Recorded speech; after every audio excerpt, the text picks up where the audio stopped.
وأهلا وسهلا فيكم بحلقة جديدة من السياسة والناس عبر ترانسبيرنسي. ضيفي هو العقيد عباس الداهوك، مؤسس ورئيس شركة هايفن بوينت يلي تعنى بتسليط الضوء على المصالح الاستراتيجية المشتركة بين الولايات المتحدة والشرق الأوسط، كما أنه عضو بمجلس إدارة المجلس الوطني للعلاقات الأمريكية العربية بالعاصمة واشنطن. طبعا هو مواليد لبنان، ولد ونشأ بلبنان، وبسن ال 21 انتقل للولايات المتحدة بهدف متابعة التعليم العالي، إلا أنه اختار التجنيد بالجيش الأمريكي. خدم بالجيش الأمريكي لمدة 33 سنة، كان خلالها مظلة بالفرقة 82، تقلد مناصب قيادية وإدارية متعددة بأوروبا والشرق الأوسط خلال فترات الحرب والسلم كجندي دبلوماسي. طبعا خدم بوزارة الخارجية الأمريكية كمستشار عسكري كبير بمكتبي شؤون الشرق الأدنى والشؤون السياسية العسكرية، كما شغل منصب الملحق الدفاعي والعسكري بالمملكة العربية السعودية، ممثلا ل3 وزراء دفاع متعاقبين. كرم بعدة أوسمة أمريكية وأجنبية ما رح نعددها كلها هلأ. بدي أقول له أهلا وسهلا فيك أستاذ عباس الداهوك. Thank you for having me on your show. أهلا وسهلا. هلأ بدي أقول إنه نحن الشو تبعنا بالعربي، بس أستاذ عباس رح يكون بيعبر أحسن باللغة الإنجليزية، فهو رح يحكي بالإنجليزي وأنا رح أطرح أسئلتي بالعربي. أهلا وسهلا فيك. بدي بلش من التصعيد الكلامي بين ترامب وخامنئي وإعلان النصر الإيراني والرد الأمريكي بأنه البرنامج قد دمر. ما هي حقيقة هذا الأمر؟ Well, it seems all parties are declaring victory on this, but from U.S. perspective, I think the operation was, at least from a military dimension, was very successful. I mean, it was a bold mission. It was a lot of skills, surprise, stealth, and also was able to show a force. United States showed that they can project forces from the United States all the way to about 7,000 miles and hit their targets at night precisely.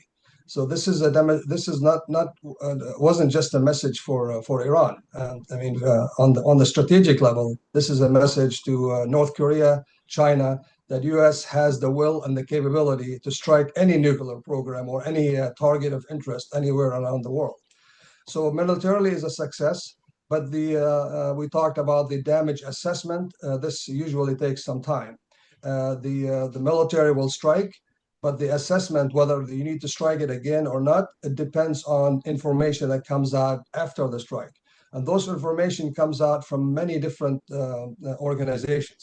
You have maybe from the satellites, comes from signal intelligence, and also comes from open sources. Actually, some of these people that actually go on the site and take pictures and videos, all that comes analyzed, intelligence on the ground. So those intelligence agencies has to put all this information and study it, then comes up with a proper damage assessment.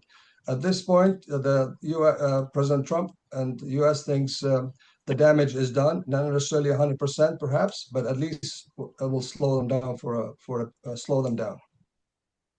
أستاذ عباس، حضرتك عم بتقول إنه الضربة العسكرية قد حققت مبتغاها، إلا أنه لازم شوي ننطر كمان لنشوف نتائج هذه الضربة. ولكن هناك جدل بالكونغرس الأمريكي بين الجمهوريين والديمقراطيين. صار معروف الجمهوريون عم بيقولوا إنه دمرت المنشآت النووية والبرنامج النووي، بينما الديمقراطيون يقولون لا. هناك 3 سيناريوهات رح أسألك عنهم. السيناريو الأول بيقول إنه الضرر جزئي والتخصيب مستمر، وقد يكون نقل اليورانيوم عالي التخصيب. السيناريو الثاني أنه هناك شلل كامل للمنشأة، وهناك سيناريو ثالث بيقول أنه فوردو لم تمس بسبب التحصينات أو السلاح المستخدم. هذا السيناريو إذا كان حقيقي، كيف ستتغير قواعد اللعبة؟ Okay, well, one thing for sure, you cannot destroy knowledge with military power. Iran has the knowledge to enrich. They have multiple scientists. They've been working this technology since the 70s, even before the Iranian regime, right? During the Shah of Iran, U.S. helped the Shah to have this technology. So the technology will remain there regardless. That's one thing. The other thing, the strike was limited. Remember, the U.S. striked only 3 targets: Fordow, Natanz, and Asfahan. Now, Iran still have other nuclear sites, nuclear facilities, and also there is reports that they have also other hidden places they can enrich. So that's still there. So the program is not 100% destroyed. The thing is only these 3 locations. And yes, for the 400 kilograms of the enriched material, still it's unknown. I mean, the U.S. administration will say no, they're in there, hidden or buried inside Fordow. Others say no, it's out there somewhere. But that's a concern. That's a big concern, because this 60% could be enriched to 90% weapon grade somewhere else, one of the hidden enrichment facilities, and Iran could come up with some rudimentary bomb. But again, the 3 targets were pretty much maybe at least 90% destroyed, whether Fordow, Natanz, or Asfahan. And you can see from the satellite imageries, lots of damage. And actually on the inside, 90% probably at least damage, but the extent of the damage, like you mentioned, like everybody else is saying, it's not really known at that time. We still need more intelligence analysis to measure how the damage overall. عظيم. بدي أروح معك شوي لرؤية كيف تنظر واشنطن الآن إلى الشأن الإيراني، وملاحظين أنه في تعنت إيراني وأصرار على متابعة التخصيب. كيف تنظر الآن واشنطن إلى هذا الموضوع؟ كيف ستتصرف مع إيران؟ وهل نحن فعلا رايحين على مفاوضات؟ وكنا سمعنا عباس عراقجي وزير الخارجية يقول المفاوضات ما وقفت مع الولايات المتحدة، وإنما هلأ موضوع الحوار متوقف. Well, there's always room for negotiation, and war does not end on the battlefield. War ends at the negotiating table, and President Trump is all for negotiations. He has already given signals to Iran that let's sit and negotiate a new deal. He wanted at least a stronger deal than the old JCPOA under Trump. And also Trump aligned with all Israel that they will not allow Iran to be a nuclear nation, and also they will not allow them to enrich, period. Iran wants to have this enrichment capability. They look at it as a sovereignty issue. But so that's something to negotiate. There is a room for negotiations, and also Trump behind the scenes are extending some economic offers for Iran to soften its position. But we just have to wait and see. But negotiations is a must. Otherwise, both parties, or at least Iran or United States and Israel, will revert back to another strike if necessary. طيب نحن بنعرف انه كان حكي عباس عراقجي كمان على انه اليورانيوم المستخدم بالتخصيب هو يورانيوم سلمي، بمعنى هل ستسمح الولايات المتحدة بالتخصيب مثلا 20% متابعة التخصيب بظل هالقد وعدم الانجرار إلى التخصيب أكثر؟ هل ستسمح الولايات المتحدة لإيران بهذا الموضوع مع إصرار إيران على إكمال التخصيب بدرجة معينة وبنسب معينة؟ Perhaps, but I think there's no way they're allowed to enrich beyond that 3.67%. This is what the experts in this field, they say you don't need more than 3.67% of enrichment for civilian use. So 20% is way too high. There's no way they'll agree on that.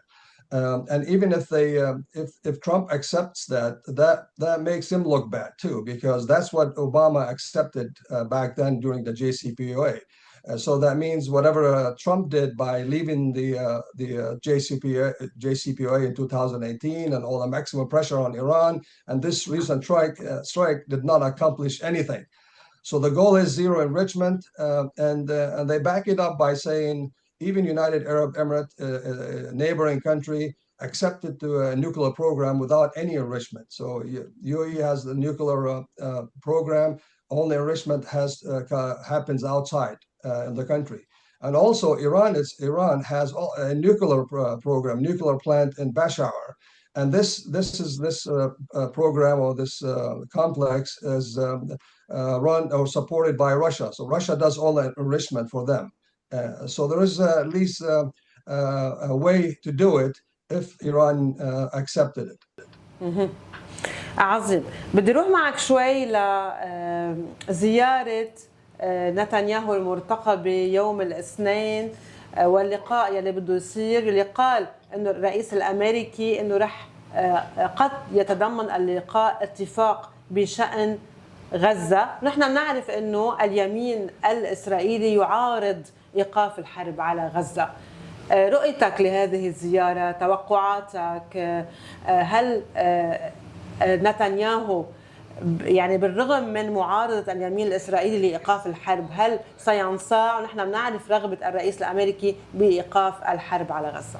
I mean, this is could be an important visit where both Trump and Prime Minister Netanyahu see eye to eye, and come up with some kind of conclusion on Gaza. I mean, it's pretty clear from the Trump administration they want to put an end to this. They want to have end the war in Gaza. They want all the hostages. At least also we still have American hostages. I think all of them dead, but they still need to do that.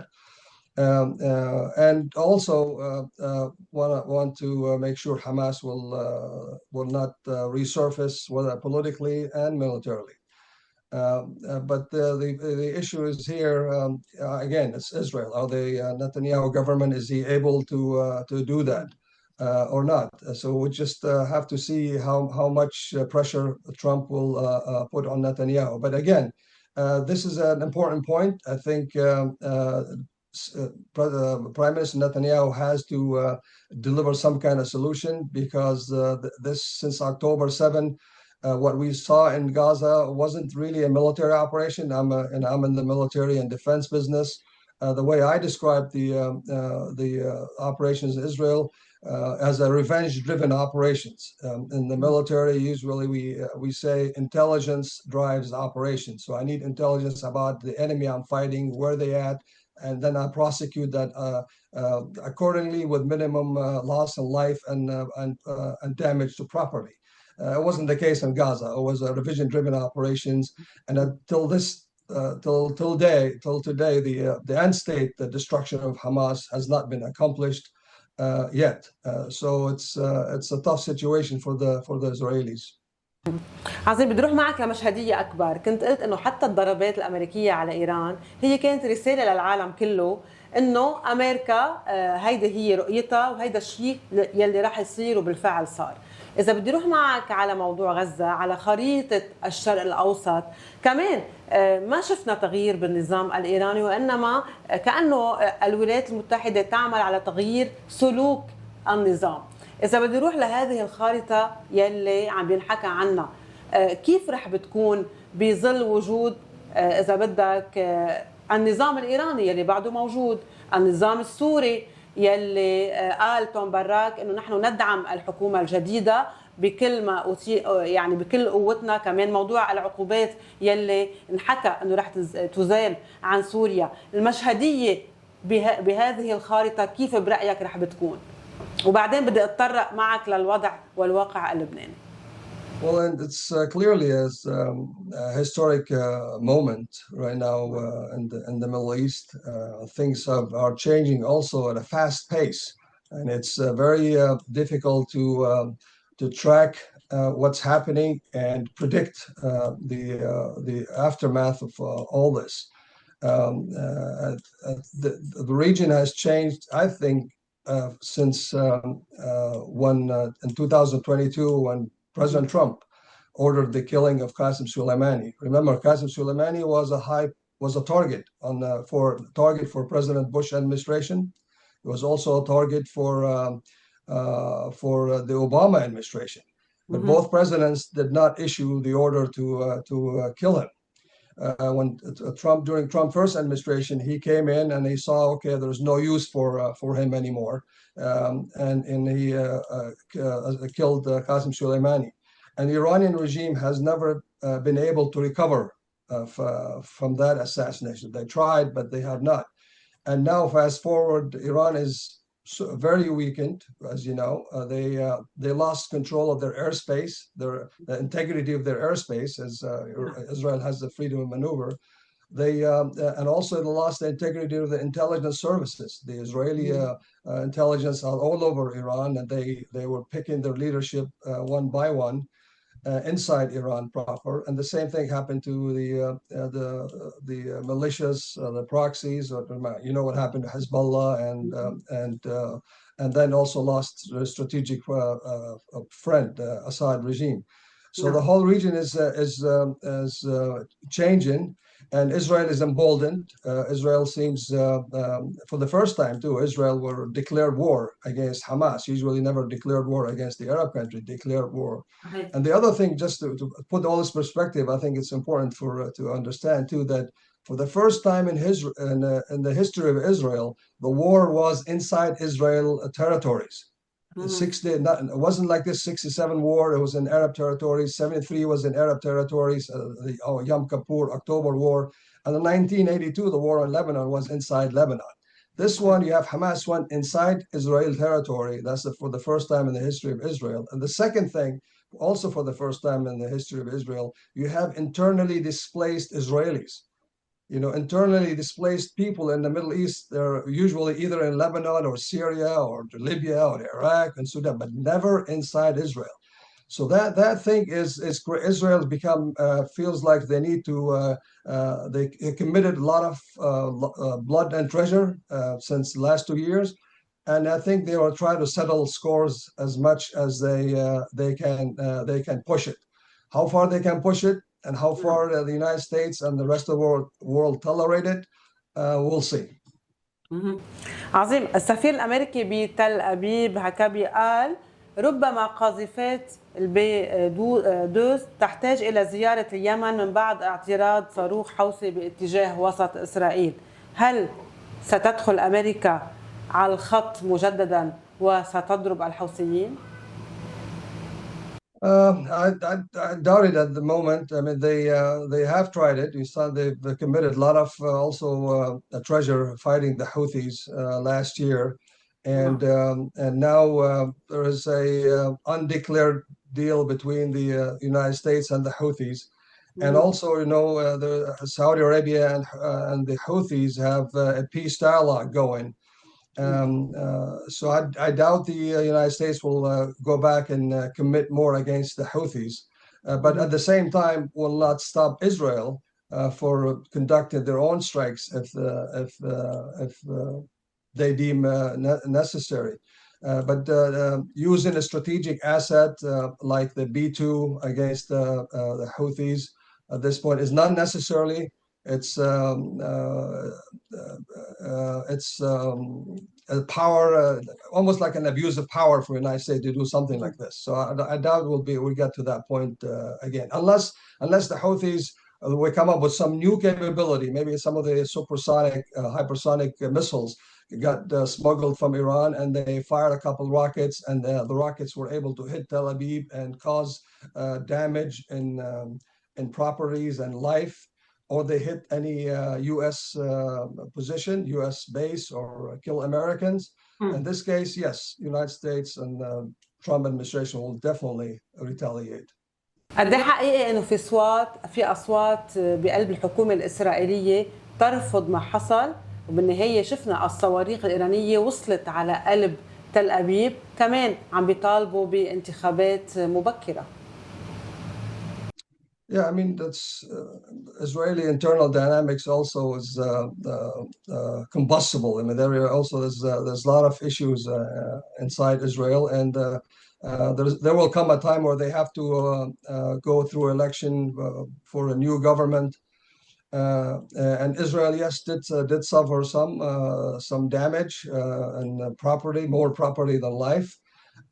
But nothing comparing to what Iran lost in the war.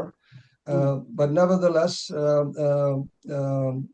this is Israel will very tough, very hard for them to sustain such readiness, such kind of the 12-day war. I think that was the maximum amount of days they can sustain it. You remember the logistics win wars and lose wars, not necessarily firepower. And Israel has very limited logistics without the support of the United States in interceptors and missiles and bombs and fuel and others in intelligence. Israel will have a hard time defending itself, especially from a large volume of missiles and drones that come from Iran or maybe other locations. قد ايه خدع استاذ عباس النظام الايراني؟ يعني كانوا موعودين باستمرار المفاوضات بالمرحله السادسه، كان الرئيس ترامب يتحدث عن سلام، يعني فجاه صارت الحرب، مثل ما وقفت الحرب بتغريده من الرئيس ترامب. هل فعلا خلصت الحرب؟ يعني هل فعلا الحرب يلي بلشت بقرار وخلصت بعد 12 يوم بتغريده، هل فعلا من دون ما يقعدوا على طاولة المفاوضات خلصت، أم رح نشوف كمان إذا بدك استهدافات عسكرية؟ Well, like I mentioned, war does not end on the battlefield. Okay, the war ends on the negotiating table. They have to come to the table. At this point, you can say it's a lull, or it's a truce. Now we have what's called a ceasefire. It's a general ceasefire. So the war has not ended, but everybody agreed on a ceasefire. And it's a general ceasefire, meaning Israel maintains its ability or maintains its ability to go after any target they see in Iran, right? Just like the Hezbollah model. You have ceasefire with Hezbollah. Yet Israel still goes out there, inside the Lebanese airspace and find Hezbollah targets, and they prosecute them and they destroy them. And this general ceasefire with Iran is almost the same thing. Israel wanted to maintain maintain the ability or the opportunity to do the same thing. So it's only a ceasefire, very fragile ceasefire. By no means the war has ended. على حال سمعنا اصوات ايرانيه استاذ عباس عم بتقول انه اوعى تجربوا تخرقوا سيز فاير او اتفاق وقف اطلاق النار، لانه طهران ليست بيروت، وكانه في هيدي الفوقيه بالتعاطي مع بيروت. بدي ارجع معك شوي على الشأن اللبناني. يعني مؤخرا انتشرت اخبار عن لقاءات توم براك بالمسؤولين اللبنانيين يلي يقال انه جبرهم بوقت معين برساله برد على الجهود الأميركية بموضوع السلاح وبمواضيع الإصلاحات وغيرها، ورؤساء ثلاثة بالفعل عم بيحضروا هذه الورقة قبل عودة توم براك المرتقبة إلى بيروت. بدي روح على هيدا المطرح، في حال كان الرد سلبي أو ما حطوا مهلة زمنية الرؤساء الثلاثة لتسليم السلاح، كيف رح يكون الواقع والوضع اللبناني؟ This what the focal point of I think what Ambassador Tom Barak said is the disarmament of Hezbollah, and he gave him I think till November, maybe December.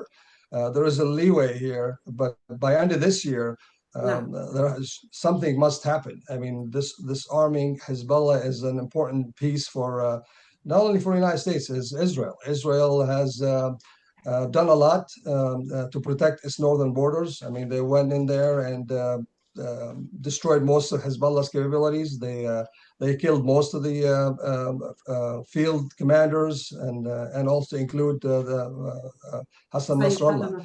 Right. So they need some results from Lebanon. I mean, there's a certain percentage of Lebanon against Hezbollah, and they're almost like an arch enemy of Hezbollah, and they did nothing about it. Israel did something. So Israel wants something in return. I mean, like I mentioned, Israel has an independently, internally displaced Israelis in the north, and Israel the Israeli government under pressure to bring their own citizens back to their homes, just like Lebanese government under pressure to bring the Lebanese citizens back to the south.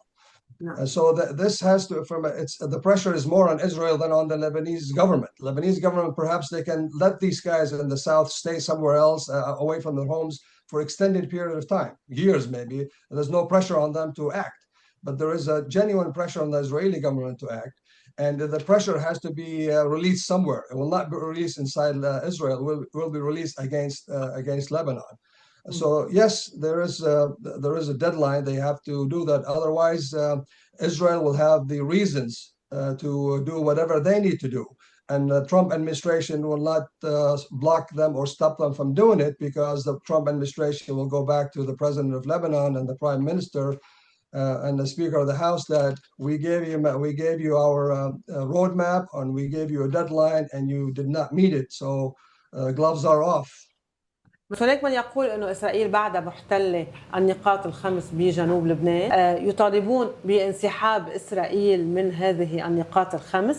كمان في عندك هلأ ظهور لداعش، يلي هو شفنا ظهور لداعش بالضاحية، وشفنا مجموعة اسمها ولاية لبنان. فهذا التطرف قد يجعل البعض يعني يصر على أنه يضل السلاح موجود، لأنه داعش واحتلال إسرائيلي بجنوب لبنان وكل هذه المشاهد. البعض يقول كيف بدنا نسلم سلاحنا ونحن على الشمال السوري لسنا بأمان وبالجنوب لسنا بأمان. Well, I have to disagree with what they say. I mean, I think the Lebanese army has the capability to conduct counterterrorism operation inside Lebanon. And the United States military has been there for years now, just to support the Lebanese armed forces in this specific mission on counterterrorism. That's a mission that the United States is willing to commit forces and treasure against it. And I think if the logic that how can we defend ourselves without the weapons of Hezbollah, that tells me that there's something wrong with the Lebanese armed forces capability and the Lebanese establishment. I mean, there's a lot of contradiction here. So Lebanon has to unite its voice, unite its message, and when it comes to security services, also has to be united under the Lebanese security apparatus. And even though having the Hezbollah weapons will not add military capability to the Lebanese armed forces, and obviously is not sufficient to fight Israel. So almost like, to me, looking at it, it's a burden to have this military capability, and it's not a capability at all. You can't use it against Israel, and you're not going to operate independently against the terrorism or a potential terrorist in Lebanon. So why keep it? It's more of a political burden and security burden than useful. نحن كنا بلبنان عم نتعاطى مع مورغان أورتيغاز. هلا شفنا توم براك اللي هو مبعوث الولايات المتحدة إلى سوريا، يلي واضح أنه استلم الملف اللبناني أيضا. هل استلام توم براك المبعوث الأميركي إلى سوريا الملف اللبناني يعني أن لبنان يأتي بالمرتبة الثانية من حيث الأهمية بعد سوريا؟ عم بحكي بالشأن السياسي والواقع بالشرق الأوسط. Well, from my observation, Lebanon was never a number one choice. I mean, I've been even looking at the region, even the Levant, even looking at Lebanon, Syria, Jordan, Iraq, Israel. Lebanon is always sometimes at the table, sometimes on the side. And if you solve Syria problem, Lebanon will comes a package with it. Comes along whatever happens. And it's been like this for a long time, and now it's even more. And eyes on U.S. administration, the number one issue is Iran. Obviously, you need to try to figure out how to contain Iran. And now, because you have a new government in Syria, all eyes on Syria, all eyes to make sure they wanted the Syrian government to succeed. And they expect Lebanese government to work with the Syrian government and not the other way around. The expectation of the Lebanese government to work with the Syrian government, empower them by ensuring your borders are secure, and perhaps also make sure Hezbollah get disarmed, because the last thing you want also revenge operations between Hezbollah and the Syrian government. So yes, it's always unfortunately for Lebanon, it's not the number one priority. It's always on the list, but it's not up there. And there's now more than ever, there are expectations of the Lebanese government and the Lebanese people to provide solution, bring something to the table, not just wait for somebody to give them a road plan and execute it. You have to lead, not just execute.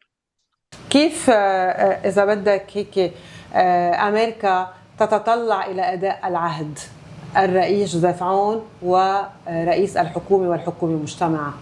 I mean, what we heard from the president, they're all good initiatives, and he knows best for Lebanon. I mean, remember, he came from the Lebanese Armed Forces he was the commander, and even when he was the commander, he understood the political pressures. After all, he's not a decider back then. Decision always come from the political leadership. Now he's part of this political leadership. The United States is. At least this administration, and even Democrats, they're happy to see him at the helm, being the president. And he has to do more than just deliver messages and say the right thing. You have to also talk the talk and also walk the walk, like we say. And there was initiative to start disarming, let's see, the Palestinian authorities and now counterterrorism. That's good. But that's not the number one objective, number one target. If you have to look at the Hezbollah and start there. It is a tough decision, but I think he can't waver from that. If he does, I think he becomes like what you guys say at Al-Manzoumi, back to the same. He becomes part of the political establishment, and nothing will move forward. سمعنا عن ناشطين أمريكيين عم يشتغلوا على إقرار عقوبات على حزب الله وأيضا على الرئيس نبيه بري وعلى حركة أمل. هل عندك معلومات بهذا الشأن؟ I mean, this is especially on Nabih Berri. There's always people within the government try to push that, try to put more pressure on him, because he is also still aligned, not necessarily. I'm not sure how strong his alliance with Hezbollah, but he's very influential. He can do much more than he's doing at this point. So I think if between now and the end of the year we don't see any movement or agreement on disarming Hezbollah or some kind of roadmap, it doesn't have to be completely disarmed at this point, but some roadmap, perhaps by phases, and show that at least south of Britannia has to be completely disarmed soon, and then we can think about after that. If you don't see that progressing quickly and smoothly with verification, then perhaps that's one way the United States can put pressure on the government itself by targeting Nabih Berri. بدي اروح معك شوي على يقال انه امريكا اعطت اسرائيل بهذه المرحله القدره العسكريه، واعطت السعوديه القدره المعنويه، واعطت القدره لتركيا للتاثير على الاسلام السياسي بالمنطقه. هل هذا حقيقي؟ I mean, sometimes we give United States much more credit or much more dimension than it is. I mean, these guys that you mentioned, they're all actors on the regional actors, and they all have voices, some stronger than others. I mean, Turkey is it's influential, and the United States has to manage the relationship with Turkey and give them some win. Remember, Turkey is an important country of NATO, right? Turkey has the second most powerful army in NATO after the United States. So those are important to the United States. So we have to look at Turkey's interests, but not at the account of the others in the region. But I think the region now is revolving into what I call like three-legged stool. It's between Israel, Iran, and you mentioned Saudi Arabia. These three very influential actors at this point, especially with new Saudi Arabia under Vision 2030 and Prince Mohammed bin Salman. But these three, it's very hard to have all three of them united under one strategy, one cause, one vision. No. So only two of them can unite together. If you have Israel united with the normalization with Saudi Arabia, for example, Iran is going to feel threatened, and they have to do something back. They have to fight back for it. The same thing which is unlikely to have Israel and Iran to unite together. And if they do that, also Saudi Arabia will be threatened and then have to feel to do something maybe to rebalance the whole thing. Turkey remains a spoiler for that. But Turkey at this point, Israel worries about it more than the United States. Having the strong Syria under the Turkish umbrella, Israel will look at it as a threat. Just like when Syria was under the Iranian umbrella, Syria was a threat to Israel. So that's one thing. Israel will see Turkey as a threat more than the Arab world, for example. طبعا مع الرئيس ترامب عم نحكي عن السلام بالمنطقة وعم نحكي عن الأبراهام أكور. هلا مع الرئيس في شوي ديلام فرض السلام ما بعرف قد ايه كمان بيتوافق مع السلام، بس نقول فرض. بس على كل حال إذا بدنا نحكي عن موضوع الأبراهام أكور، شو إلها علاقة برفع العقوبات عن سوريا؟ وهل وافقت سوريا على هذا الموضوع؟ وهل نحن رايحين كل يعني الدول التي لم توقع بعد السلام مع إسرائيل إلى هذه المرحلة لاحقا؟ Well, I think this is a priority for President Trump and his administration is the Abraham Accord, and also to add more countries to it. If Syria comes into the accord, that will be a strategic win for President Trump, that's for sure. But the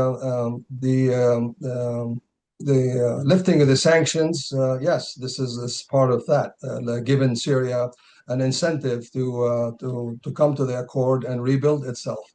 And we can see that also from President of Syria. He's also sending signals that he has no problems with Israel.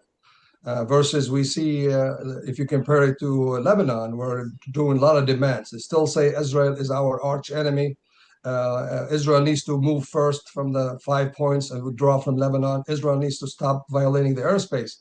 On the comparing this to the Syrian government, they're not saying any of that, even though most of Syria is the Golan Heights is pretty much annexed by Israel and part of the Abraham Accord. Then perhaps they will one condition to lose that permanently. And then on top of that, Israel recently last year, remember, moved all the way to Mount Hermon, Jabal al-Sheikh, all the way up to the highest point in Syria. This is such a strategic location where Israel can control any communication over Damascus. I mean, they have control of a lot of things. And with all that, the Syrian government is willing to sit down and negotiate with Israel some kind of arrangement towards peace, which we don't see that in Lebanon.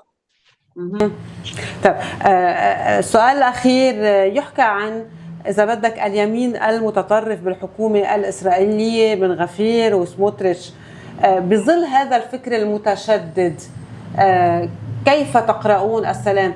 قد لا ترضى الحكومة الإسرائيلية باتفاقيات السلام مع الدول العربية. And that's true. That's the nature of the Israeli government. Also, that's the nature of any democratic government. I mean, each democracy is different than the others.